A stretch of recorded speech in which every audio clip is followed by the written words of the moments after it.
think we're live. I'll just wait to get the heads up from the team just to check we're live.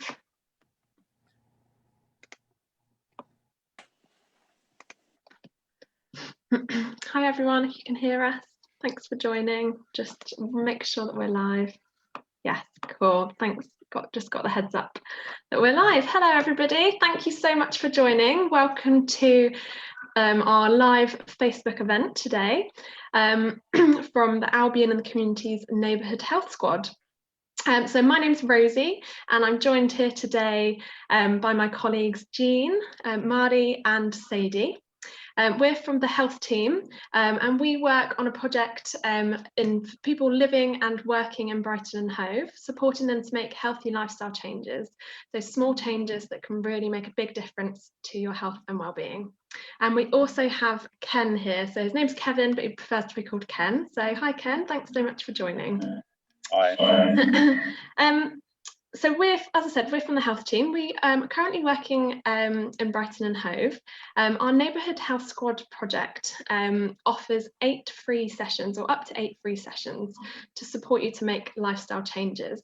So it can be really tailored to suit your needs. So we can really focus on whether that be kind of focusing on keeping you active or getting you more active, changing your diet, so it's a more healthy diet, supporting your well-being, helping you to stop smoking, and also helping you to reach and maintain a healthy weight.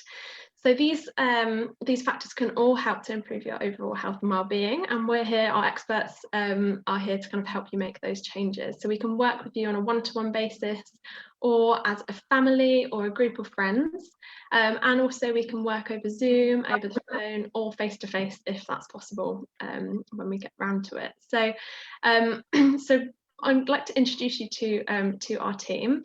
Quickly, my name is Rosie and I work on the Neighbourhood Health Squad project, coordinating the programme. So my experience and background is around keeping active, physical activity, and promoting and supporting anybody with long-term health conditions to get more active. I also work on the Brighter Outlook programme, which supports people with a cancer diagnosis to get more active. So let me introduce you to the team. So Jean, hi. Hi. Yeah, my role within Neighbourhood Health Squad is I'm one of the health improvement coordinators. Basically, I design and develop a range of health and wellbeing activities and programmes that meets the health needs of the local communities, and hopefully resulting, which it has been doing really well, in long-term health benefits made through behaviour change, and that's it really. But yeah, very exciting. Thanks, Jean. And Mari. Hi, so my name is Mari. I am a public health nutritionist working for the community. For the Neighbourhood Health Squad, I offer nutritional advice, also lots of tips and advice and hands-on cooking skills and all sorts of healthy eating skills for people of all ages, families, adults and children. I also work on another project called Food to Move, where I offer nutritional enrichment to all the existing AITC projects. Thanks. And Sadie. Hello, so yeah, I'm Sadie. So I work across 2 roles in the charity as well. So my role is a health and inclusion coach. So one of the roles works for our inclusion department for our KICS programme, which basically is a free football sessions run across the community across Sussex, working with young people to inspire them to improve their potential and improve their well-being. And then the other part is with the Neighbourhood Health Squad, so with the rest of these guys, and my focus is mainly working with families and young people and helping people to quit smoking. Amazing.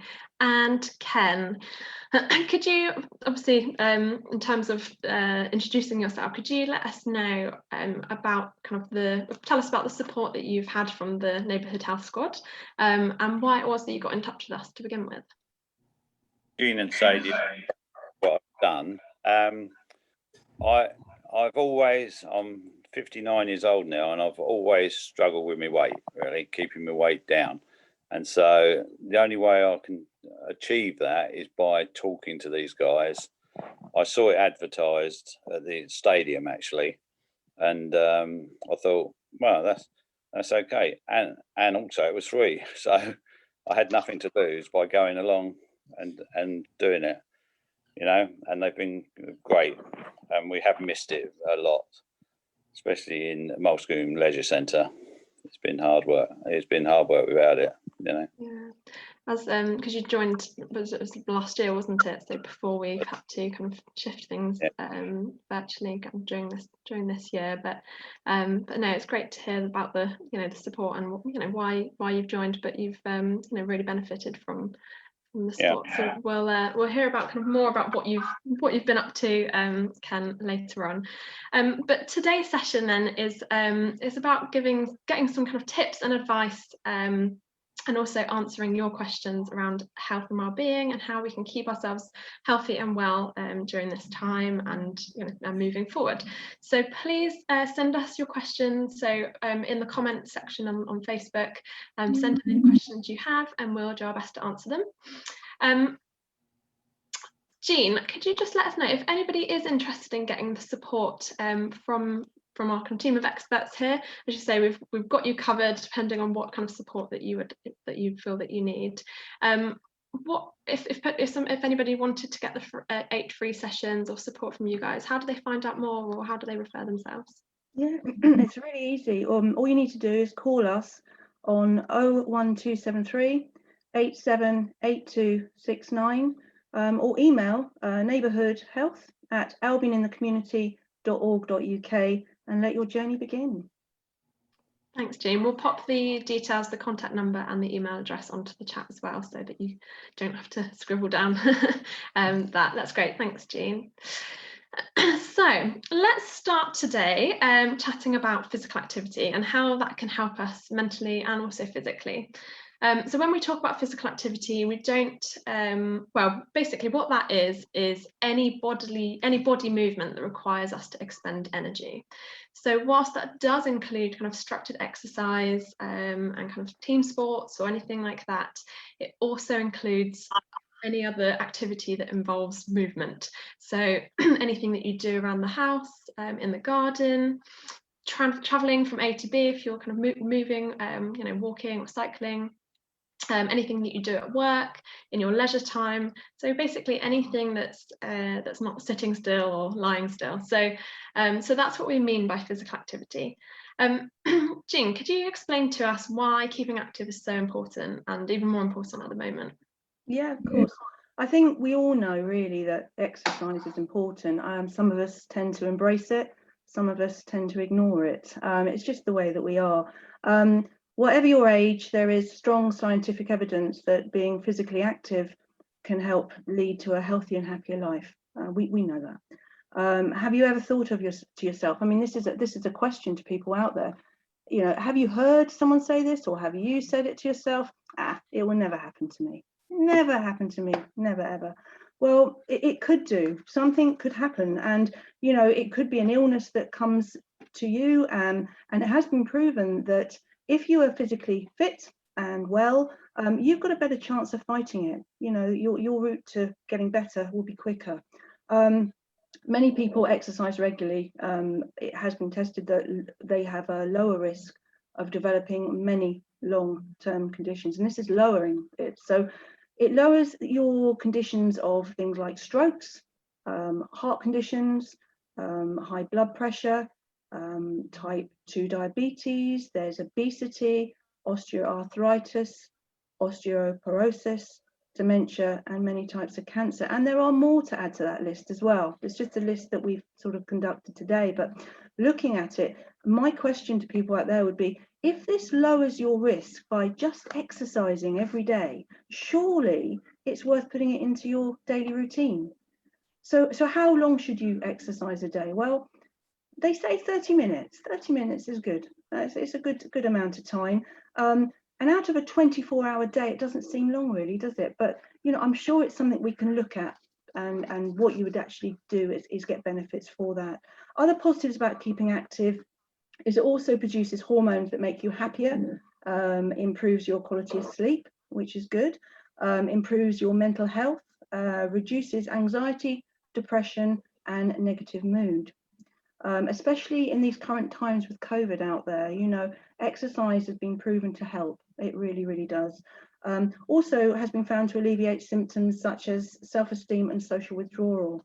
So a brief summary of why exercise is important. It's incredible. It gives you so many benefits that can improve nearly every aspect of your health from the inside out.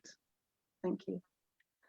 Thanks, Jean. So it's kind of those kind of short-term immediate benefits that you get, as well as, you know, thinking a little bit more in the medium term and also the long term. It's kind of like a win-win situation, really, isn't it? Yeah. With moving more, and you really have a lot to gain by just moving your body more in a way that's right for you. Ken, I'd love to hear about kind of how your activity levels have changed since you started started the program with the Neighbourhood Health Squad, and kind of what your activity levels are like now, you know, how you've made it part of your lifestyle, and how you feel now that you've made it part of your lifestyle. Well, I make a decision what suited me, you know, what I like to do. So walking was one that I like to do. So, and swimming was the other, but the swimming's gone out the window now. But walking, I started on my phone. Actually, there's an app on your phone, Steps, and I do 10,000 steps a day. I started with the group last year, but then from January the 1st, I had a target of 4 million steps in a year, and I've done 3,600,000. Wow. So average of 11,000 a day, 7 days a week, which is tough to push yourself to go out when it's raining or you actually see the weather. But daylight hours, like at the moment, we've only got 9 hours of daylight, haven't we? So I try and get out during those hours. I still work part-time, so that helps. And I try and walk around the shop that I work in. I try and walk around, and it helps with the step count each day. So it's good. That's what I've been swimming in the sea a lot this year because of the weather was fantastic. But the swimming pools are out of bounds really for me, I think, at the moment. Mm. It's like, I mean, it's those it's quite clear that you've made activity as part of your lifestyle now, and using things that are, you know, that are free, and swimming in the sea and walking, things that you can do every day and make it part of your lifestyle. That's brilliant. And thank goodness that there's step counters out there, because I can't imagine you counting all those steps off the top of your head. It's travesty really now. It's really bad. If I leave home, I think, oh no, but it's good. It's and I've encouraged other people to do it as well. People in the family, even the kids, you know, that they look at it and they think, oh, he's done that, you know. Brilliant. And that's great. And it's like having that goal to work towards, and yeah, having that healthy bit of competition and support from your family. And how do you feel? Do you feel different now you've kind of made it part of your lifestyle? I haven't had a cold all year, you know, and things like that. That I know it's a winter season coming up, but I've felt good every day. And you can remember the bad days when it was frosty and things like that. I can tell you what the weather was like in January and February, because we had a very mild, you know, because I was out walking, you know. There's only 2 days that I couldn't. I fell over once in the ice in January. So. Oh gosh, I hope you didn't hurt yourself. No, but as you say, it's so important, more important now than ever before. But it's important for us to defend our health, not just for our mental health and well-being, but also to protect us from our COVID-19 and also, you know, the seasonal sicknesses. So, I mean, Jean, could you let us know kind of activity and physical activity obviously does help with that. Kind of how does keeping active help with kind of defending our health in those ways? It can help in lots of different ways. I mean, as we sort of just covered regarding the amount of illnesses that it will reduce the risks of. I mean, I think that's really important. You know, it's great for mental health as well. I think a lot of people, especially with COVID at the moment, there are people that do feel quite slightly isolated. So they can sort of go out and about and maybe have a friend, if they keep to the guidelines, and have a little chat with them. And it does open up. It just makes you feel better, you know. And like Ken said, you know, going for a walk outside is fantastic. If you maybe go to a park, it really, really does lift your spirits, should I say. So there's lots of benefits from there.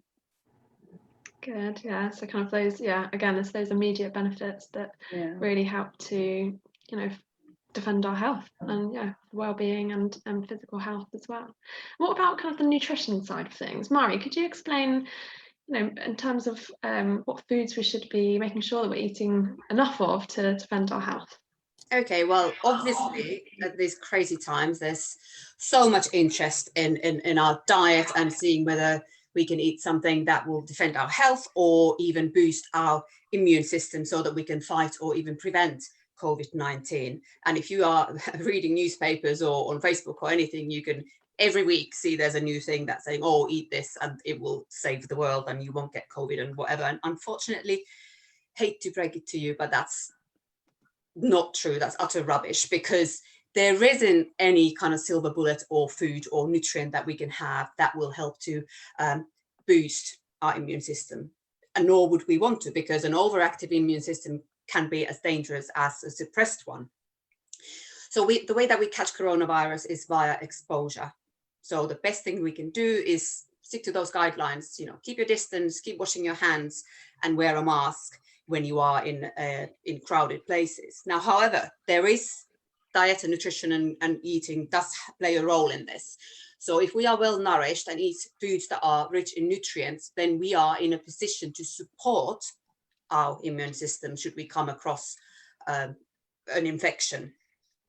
Now, what sorts of foods should we be eating so that we're in a position to support this immune system? Well, if you know me or if you've heard of me before, then you probably know the answer. So I'm just going to say healthy, balanced diet following the Eat Well guide. So diet that's full of fruits and vegetables, things like berries, nuts, seeds.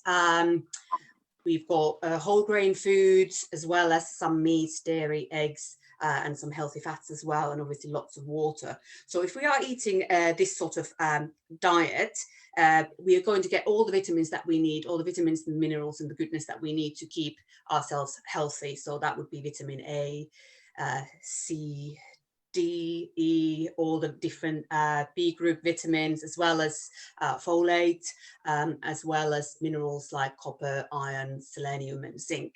So those are all very important for protecting our immune system. So I did mention vitamin D. Now, vitamin D is something that we get from the sunlight, and although it's a lovely-ish day at the moment, we aren't going to be getting enough vitamin D during the winter months. So it is actually recommended that we would be taking a vitamin D supplement from October until March. So that's a public health recommendation, just a regular vitamin D. It doesn't have to be anything from outer space, anything, you know, that costs an arm and a leg. Also, if we are eating this sort of healthy diet, we're going to be getting lots of fiber, and that fiber is going to support the healthy bacteria in our digestive system that also has been known to support our immune system. Now, interestingly, so I've just told you the kind of foods that we should be eating, but there's foods that we shouldn't be eating as well, or things that we shouldn't be consuming. So that would be excessive amounts of junk foods. So they've got no goodness in them apart from calories. Foods that are excessively high in sugar, salt, or fat, as well as alcohol. So those are the things that we should stay away from. Now, there is another way how diet and what we eat affects our health and how we can defend our health by making good choices, and that is by keeping a healthy weight. So when you're obese, your immune system is suppressed and your antibody production is reduced. You're also more prone to infections due to that. You will have a worse reaction to vaccines and as well as treatment. So worse outcomes if you do get the infection. as well as being obese, it puts you at risk of all the other illnesses that are risk factors for COVID-19 as well. So diabetes, cardiovascular disease, any kind of respiratory infections.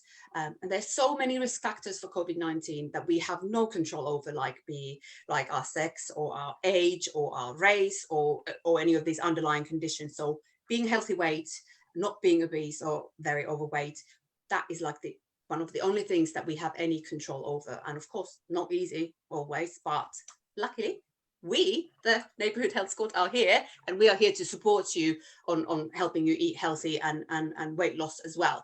So my sort of top tips to add to how to defend your well health when it comes to nutrition, so on top of genes, keep active, I would say eat a healthy, balanced diet, following the Eat Well guide, blah, blah, blah. I say that all the time. That's my favorite thing in the world, Eat Well guide. Have your 5 a day. Make sure you get your plenty of fluid. Be a healthy weight. Watch out on that alcohol, no excessive alcohol consumption. So 14 units a week is the recommendation. And really important to remember that 1 unit does not mean 1 drink. So drinks have different amounts of units, and I think we're going to put on the chat, we're going to put a really good unit calculator link that you can check your units. And then of course another crucial one is smoking, not smoking. I mean, all of those things you've mentioned there, Mari, they're so, you know, it can be difficult, but as Mari said, we are here to provide that support. It's just about making small changes to make sure that we're as healthy as possible, so that we can kind of defend ourselves against, you know, short-term illnesses and long-term illnesses. So, and thanks, Mari, for bringing up the smoking there as well, actually, because it's actually Lung Cancer Awareness Month this month, and like other cancers, it's much more treatable when it's caught early. So please have a look at our Speak Up Against Cancer website, which is www.speakupagainstcancer.org. We'll also pop that in the chat or the comments as well. And that website just gives lots and lots of really helpful, easy to kind of read and understand information on what the signs and symptoms are that you should be looking out for. And also what you can do to lower your risk of developing lung cancer and other cancers as well. So have a look at that website. But if you do smoke, as Mari said, quitting and stopping smoking can really help to reduce your risk of getting lung cancer. And it can be one of the best things that you can do for your overall health as well. So Sadie is our smoking cessation expert. So Sadie, what tips do you have if anyone's looking to cut down or quit smoking right now? What tips do you have to help them? Yeah, so I'd say,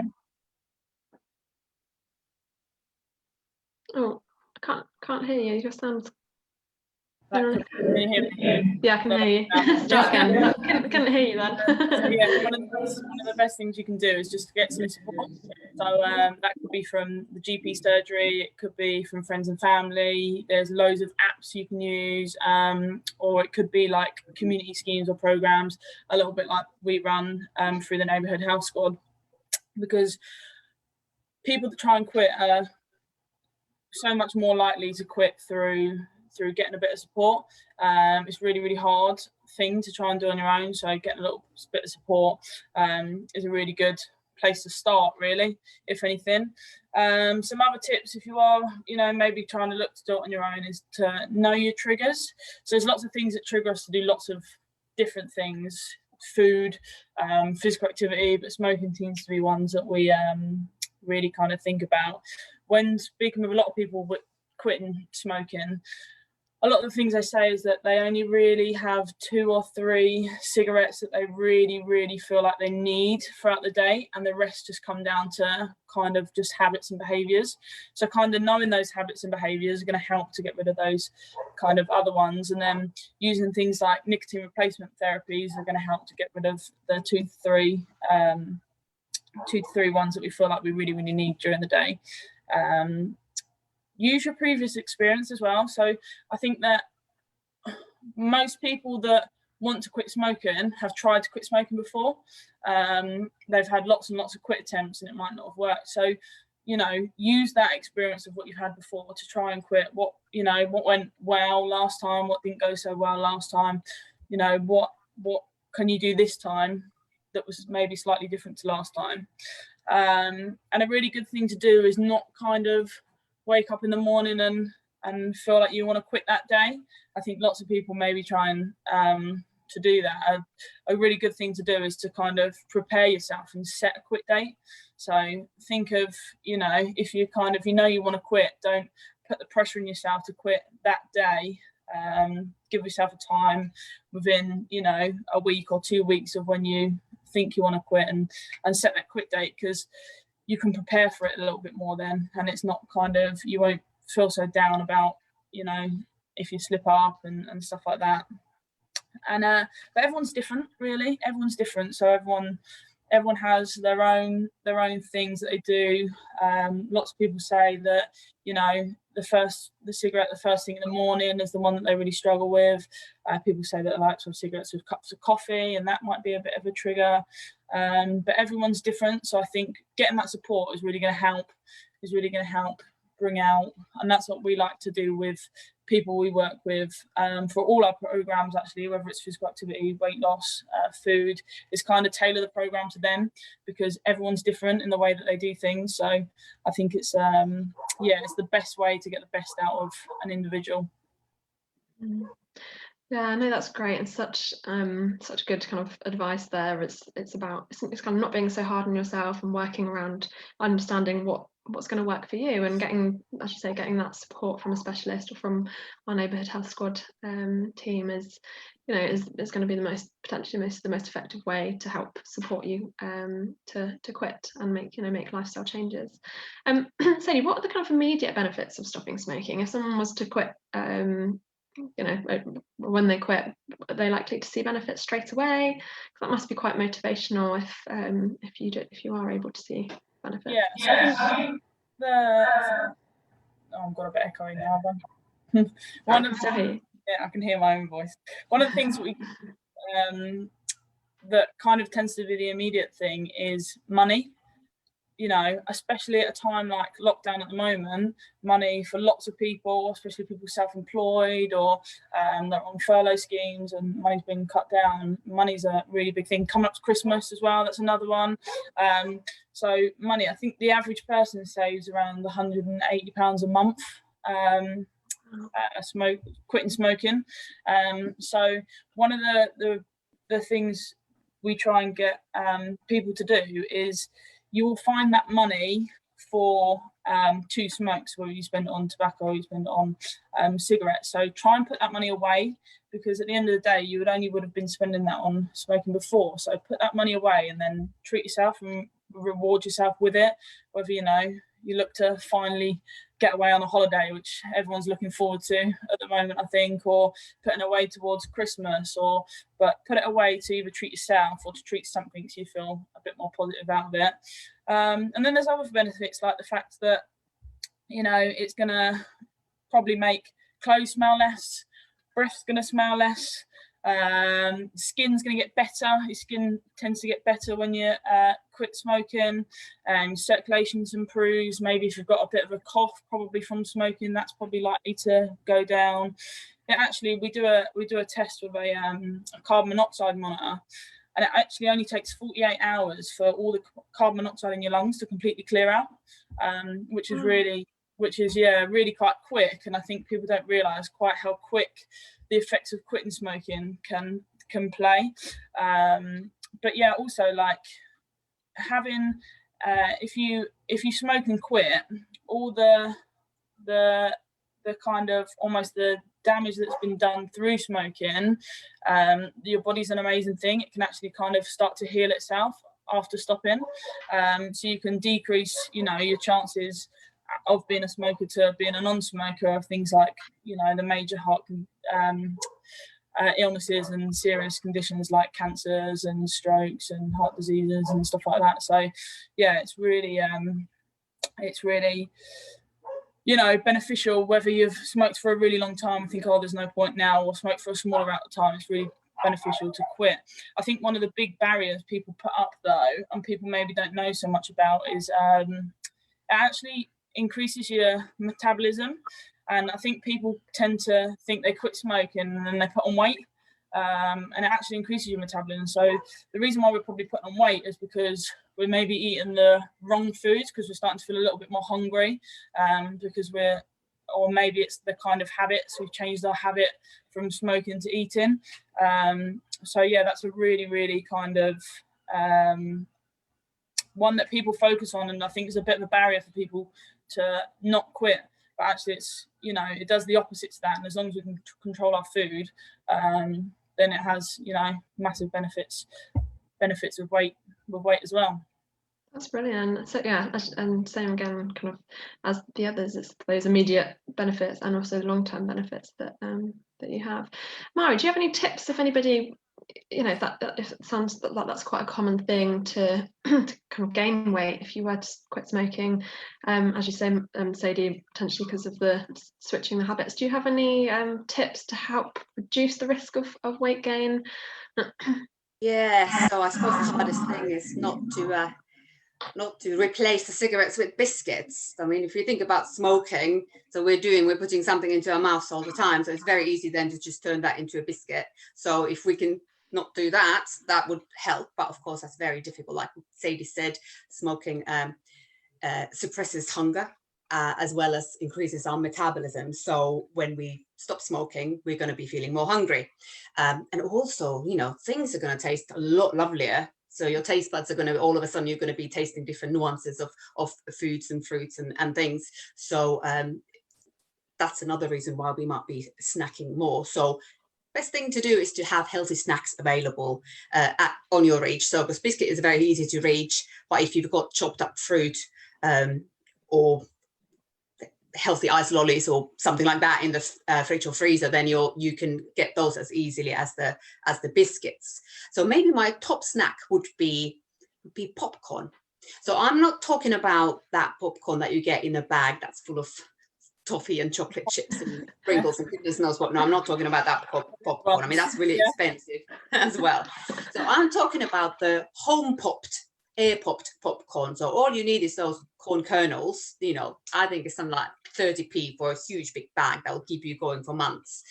You need a saucepan, a little bit of oil, and you just pop away and pops your uncle. And then what you can do is you can really like try all these different exciting tastes. So you could add, when the popcorn is still hot, add some curry powder. That's lovely, one of my favorites. Or sprinkle some lime juice, squeeze some lime juice and put some chili or Cajun or, you know, like Szechuan pepper on the popcorn, which is lovely as well. Or you could put something like cocoa powder or cinnamon, just, you know, enjoy the fact that you're tasting different things. So that's number one, popcorn. Also very good because it's very high in zinc, which is very good for our immune system. So, you know, you get that zinc box ticked up as well. Another one would be obviously fruit. Fruit and vegetables. Have very prepared fruit and veg in the fridge.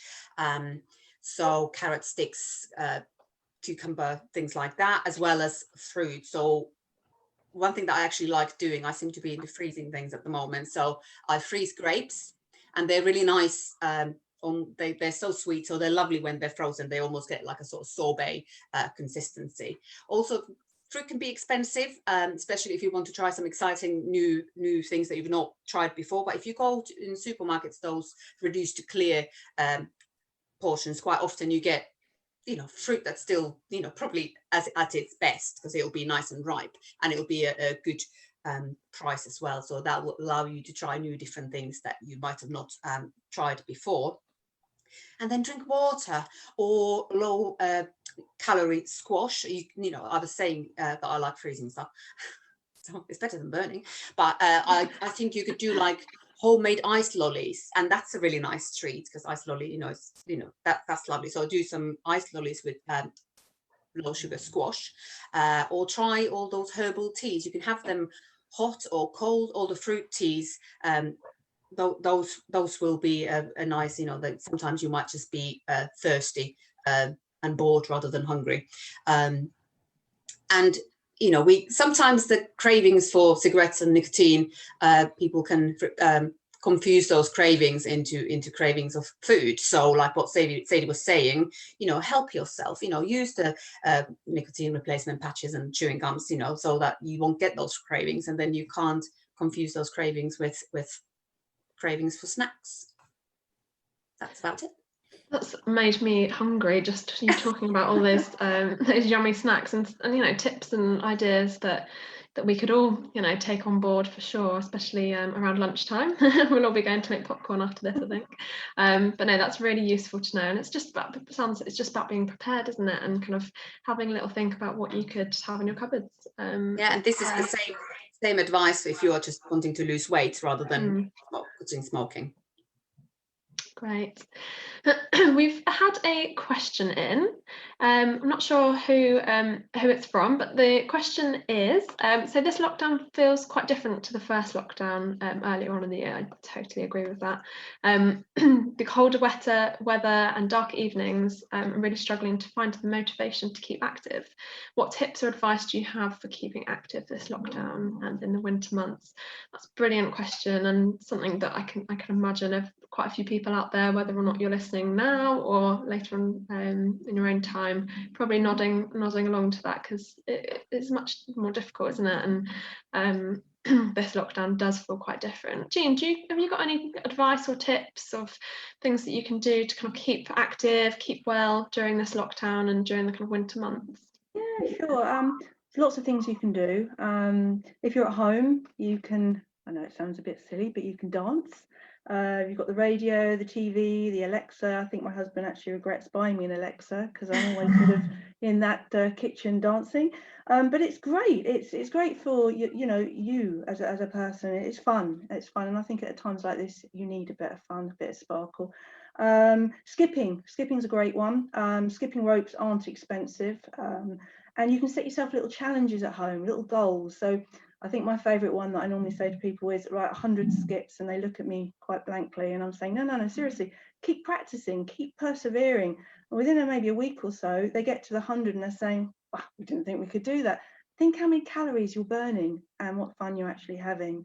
As I said before at the beginning, go for a walk. Obviously, if it's quite dark, make sure you take a torch. But go for a walk with a friend. You could obviously maybe go for a bike ride or a jog.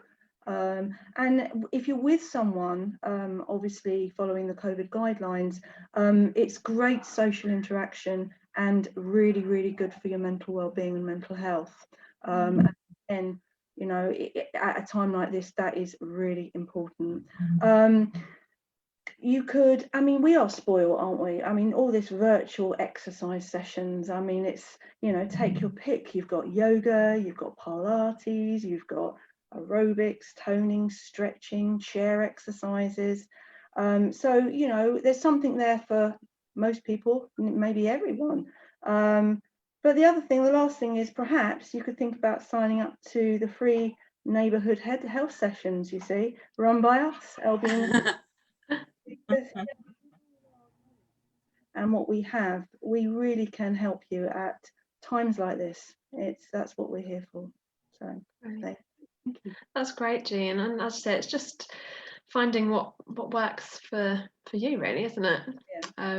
And yeah, I think not being so hard on yourself as well, like recognizing that it is a bit more difficult in the winter months, but moving is the key. So whether it is finding something new online, you know, if you're living with a long-term health condition, it can be a bit more difficult, but there's lots of support, for example, as Jean said, what we're offering, and also the We Are Undefeatable campaign. They're offering lots of online programs and classes and things, which you could do from home.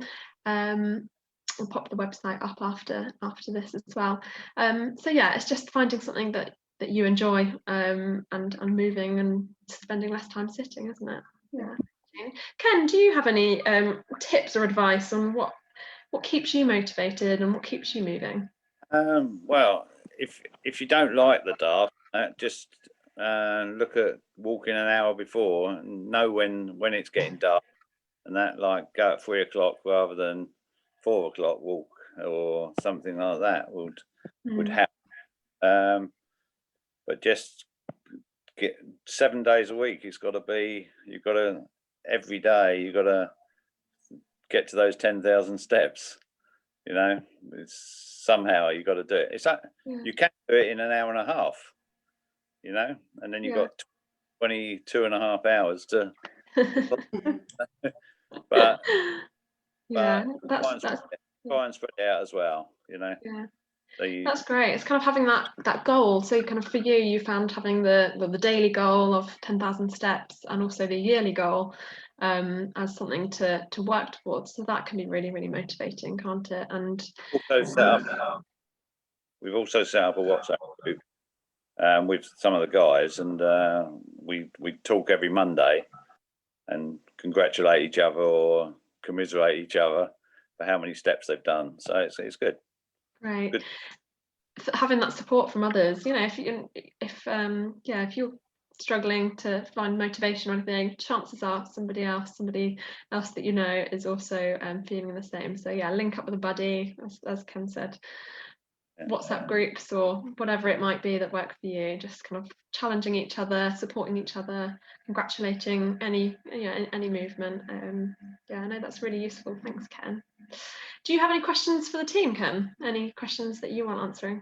When are we going back in the leisure centre? I know, it's really, you know, the uncertainty and the ups and downs of this year around returning, you know, this is for Albion and the community sessions and also other organisations that normally deliver things face to face. You know, it's been a really challenging time for leisure centres and things. So it's depending on how things look, how things are after this lockdown and moving into the new year, we hope that we can return to face, and obviously when we do, it will be in a safe way. So it might look a little bit different. It might be kind of restricted numbers or having some, you know, all of the COVID safety procedures in place.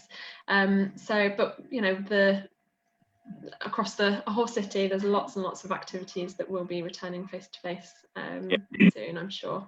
But then also our neighbourhood health squad project with the 8 free sessions, as I said at the start, that can be Zoom, telephone, and it also can be face to face if, you know, at the time that you decide you want the sessions, that, you know, the guidelines are that we can do face to face. So that's also an option if you want that kind of face to face support as well. We haven't had a question, but we've had a comment from someone called John to say thanks for all of the advice. So thank you for sending in your comments. Anyone else, please send in your comments. Really appreciate that this is hopefully helping and give you some tips and advice on kind of living well.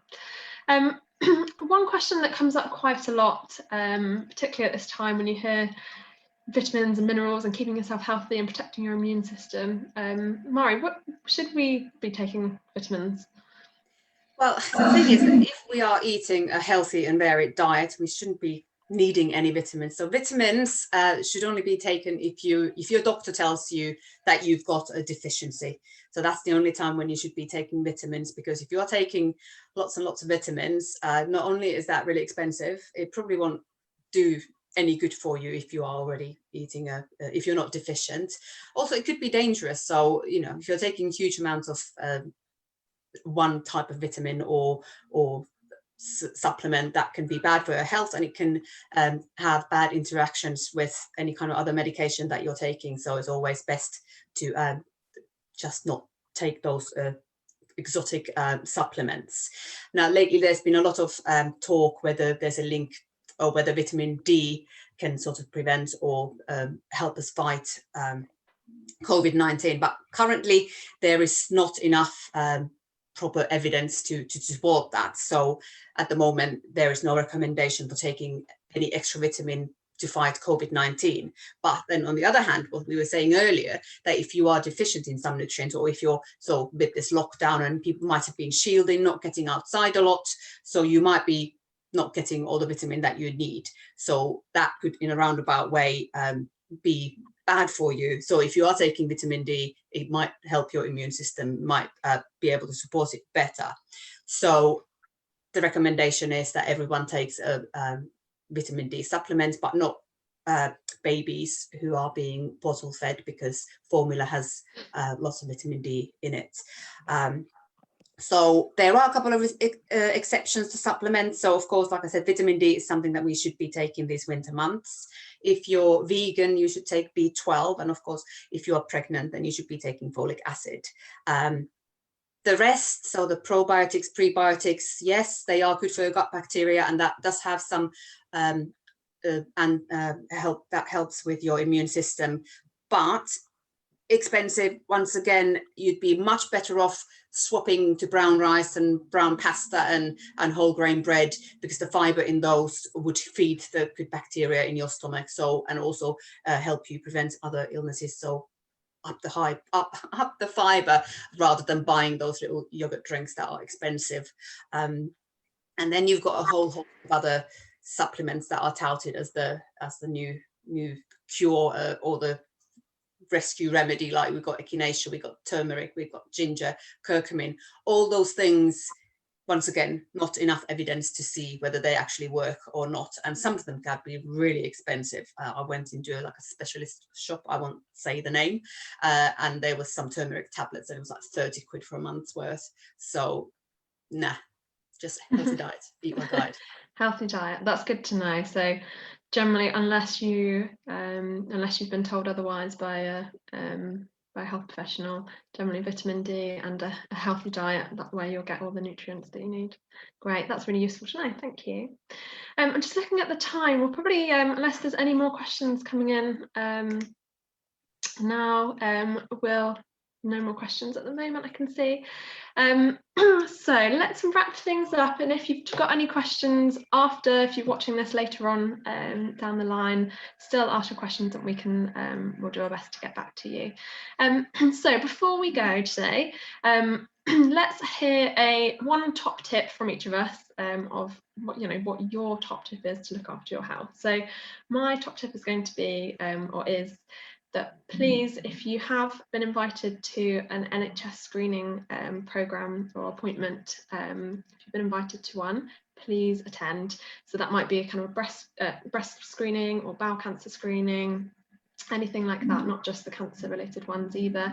It can be really easy to put these appointments off, whether it be, well, for whatever reason. It might just be that the letter just gets there and it's kind of job that needs doing, or you might forget about it, or if you have any concerns, but please don't put them off. They're still taking place, and they're so important, as they can help to detect diseases such as cancer before you even get any symptoms, so they can really save your life. So yeah, a bit of a top tip and a plea just to make sure that you attend your appointment.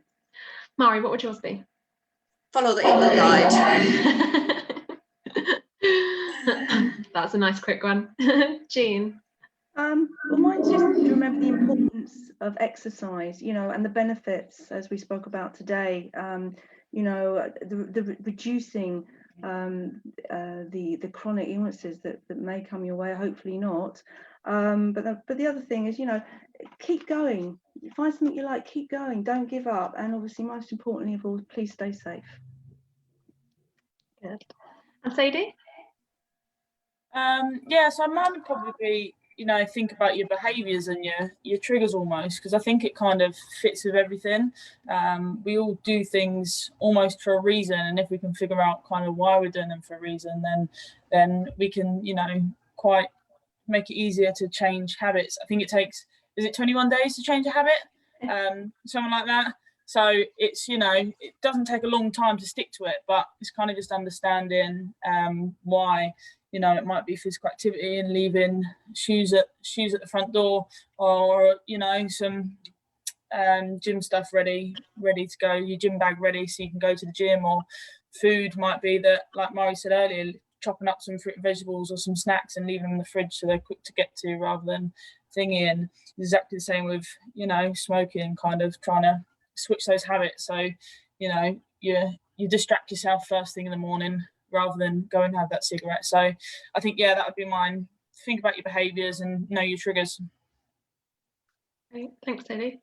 And Ken, what's your top tip, or what top tip do you remember from the support you've had from the team that really stuck with you?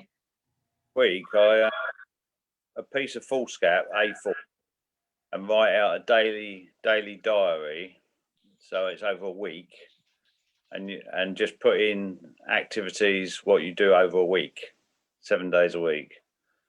So, and keep walking. Keep walking. That's brilliant. Keep walking, keep moving, and yeah, recording what you're doing, what you're eating, can really help just to kind of notice, spot any patterns, and help, be one of those first steps in kind of changing any behaviours you have.